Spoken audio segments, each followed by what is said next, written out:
ultimate goal is to grow as much produce for the city as possible in the city. And the amount of space, the amount of demand, the amount of ability makes that quite a feasible goal in our mind.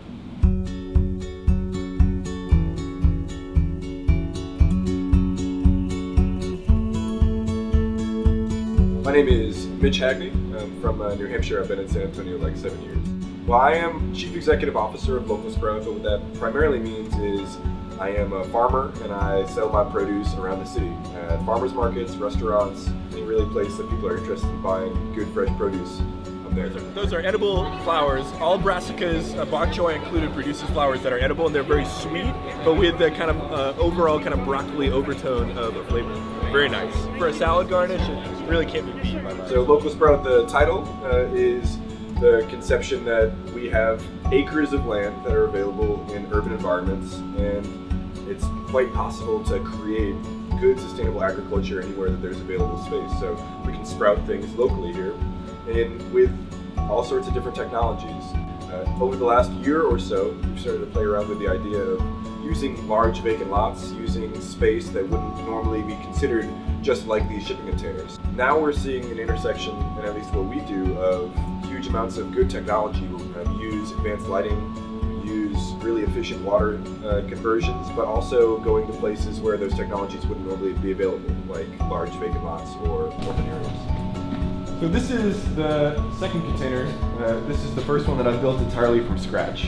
If these types of technologies are viable to produce a huge volume of food, then they can be replicated really cheaply elsewhere throughout the city and throughout the world.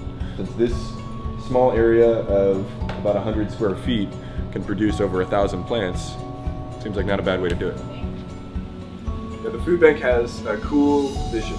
They want no one in the city to be hungry, and that's a vision that a lot of us share. They have a huge amount of property out west in between 10 and 90, and those 20 acres that they have, they actually are trying to cultivate a large amount of produce on that area.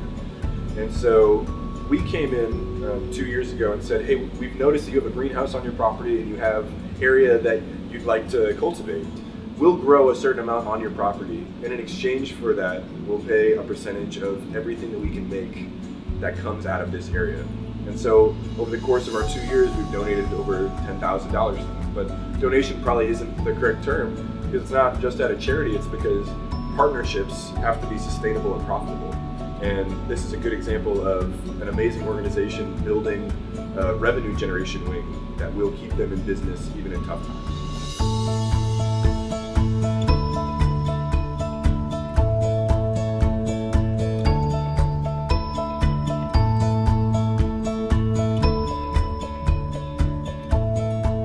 So the next couple of years, we are going to play around with a couple different business models in addition to producing and selling directly. We manage this warehouse and we want to cultivate as much of a food ecosystem as possible, where we can get vendors and producers into this area and connect them to local farms to make sure that their products are made from things that are regionally appropriate or regionally productive. We also are seeking to use spaces outside of just our individual farm to be productive, and that oftentimes will mean going to restaurants, building gardens there in order to support their menus themselves. There's so many places around the east side that are burgeoning, quickly developing, and we have to be really prudent about the way that we choose to allow this place to develop. It is the fastest changing part of the city. What businesses we choose to incentivize and choose to support to come and stay here, those have to be really intentional. And so the food that's here can be productive. We can actually grow food on these spaces, these vacant lots, these warehouses. And the restaurants that we support can be community players where they bring events in for the residents of the area. They can buy directly from folks like us that are close, community oriented. But the key is for us to be intentional about what communities we're trying to develop. Sustainability is the thing that I prioritize, but it's not the thing that all of us should. I want a burgeoning music community to be here.